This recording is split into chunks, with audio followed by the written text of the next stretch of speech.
עובדות חשובות שמעבירות דברים שלא קיבלנו בבית הספר, לא קיבלנו בתוכנית הלימודים, כשם שלא לימדו אותנו גם בחינוך גבוה. נתתי הרצאות לפני מורות ומורים להיסטוריה. למה באמת היטלר היה נגד היהודים? מה הוא רצה מהם? מה הפריעו לו? אבל הדברים כתובים כאן במיין קאמפף. זה הספר יצא רק לאחרונה, התירו לתרגם מיין קאמפף בעברית, זה היה אסור כל השנים. אבל יש תרגום קודם יותר שיד ושם תרגם קטעים, להם היה מותר. היטלר טוען בספר שלו שהיהודים הם קומוניסטים. הם עשו את המהפכה ברוסיה. הם הרגו שם 30 מיליון רוסים, את כל האינטליגנציה, בצורה אכזרית ונוראה. ואת זה הם רוצים לעשות לכל העולם. הארץ הבאה בתור זה גרמניה. הם הקימו את המפלגה הקומוניסטית והסוציאליסטית הגרמנית, וזה נכון. אם אנחנו לא נתגבר עליהם עכשיו, הם יחסלו אותנו וישחטו גם כאן 20 מיליון איש את כל האינטליגנציה. וככה הם הלכו מארץ לארץ. כשבסופו של דבר האינטליגנטים היחידים, החכמים היחידים, יהיו רק היהודים. והוא חוזר על זה הרבה פעמים, שלא תהיה טעות. והוא צודק. את המהפכה ברוסיה עשו היהודים. את הצבא הרוסי בנה טרוצקי, שהיה גאון עצום. שונא ישראל שלא היה שני לו. הוא הקים את היפססט כהבריה, המחלקה היהודית של המפלגה הקומוניסטית,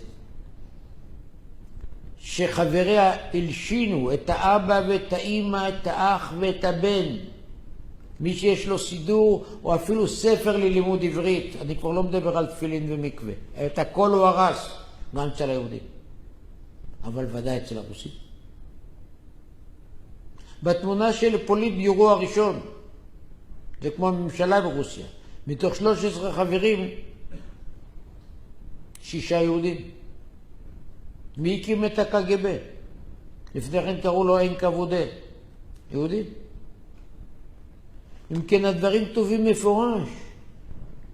הוא לא שנא את היהודים בגלל שיש להם פאות. הוא לא שנא אותם בגלל שהם שומרים מצוות. בגלל שהם קומוניסטים. והוא כותב כאן בצורה ברורה. היהודים הרסו את הדת ואת האמונה. הם הפיצו בגרמניה את הכפירה באלוקים. כך הוא כותב. אני מרגיש שליחו של אלוקים לחסל את היהודים, כי הם כופרים בו. את זה הוא כותב כאן. אתם מבינים עכשיו למה הם לומדים זה בית ספר? כי מי כותב את תוכניות הלימודים? אותם שמאלנים. הם ודאי לא יכתבו שהיטלר רצה להרוג את היהודים בגלל שהם אבות השמאל העולמי ואבות המרקסיזם, קומוניזם, לניניזם. אבל את זה הוא כותב.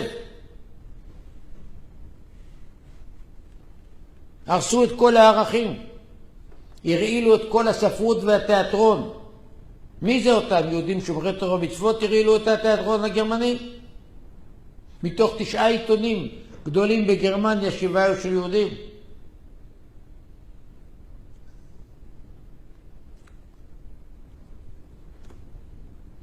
היה אחד מגדולי הקומפוזיטורים בעולם, וגנר, שעד עכשיו אסור לנגן את המנגינות שלו. עד עכשיו הוא בחרם. כי הוא היה אנטישמי, הרבה לפני תקופה נאצית. ואותי מאוד מאוד עניין מה הוא באמת אמר. אז האוניברסיטה העברית הוציאה את הספר שלו, בתרגום לעברית. אז אני אגיד לכם מה הוא כותב שם. אני את היהודים לא אוהב. את הדתיים לא אוהב, אבל מה אכפת לי?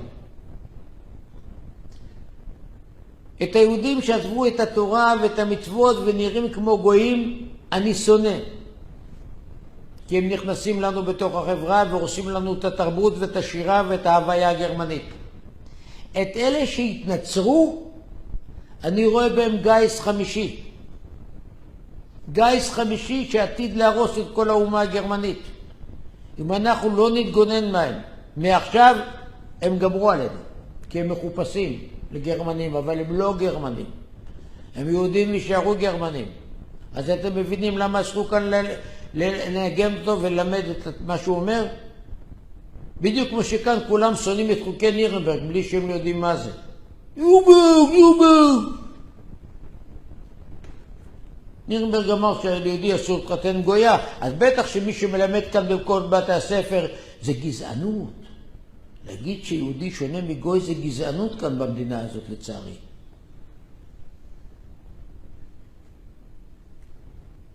נירנברג סך הכל העתיק מה שכתוב בתורה. וגנר סך הכל אמר מה שכתוב בתורה. שיהודי זה יהודי. גם הוא מתחפש. גם הוא מתנצל. ישראל שחטא ישראל. אתם, הוא כותב, אנשים רחמנים. אנחנו אנשים אכזריים. אתם הורסים לנו את התרבות. כן, ככה כותב וגנר. ולכן כל הספר שלו מכוון כנגד המלחין מנדלסון, שאביו המיר את דתו, שהוא היה בן 5 בלת הנצרות. כותב לו, תשמע, אתה חושב שאם אתה מדבר גרמנית והתנצרת, נהיית גרמני? לא. השירה שלך היא בכיינית, המוזיקה שלך היא לא אותנטית, ואתה מרעיל לנו את התרבות, כי אנשים חושבים שזה מוזיקה גרמנית. מוזיקה גרמנית מלאה גאווה, ואתה לא יכול לעשות את זה. ולכן אתה נקרא אויב התרבות הגרמנית. אז הוא לא צודק? בטח צודק. בטח צודק. אתה בחרתנו מכל העמים, נכון. אנחנו ענבים, רחמנים, ביישנים, נכון, על זה גאוותנו.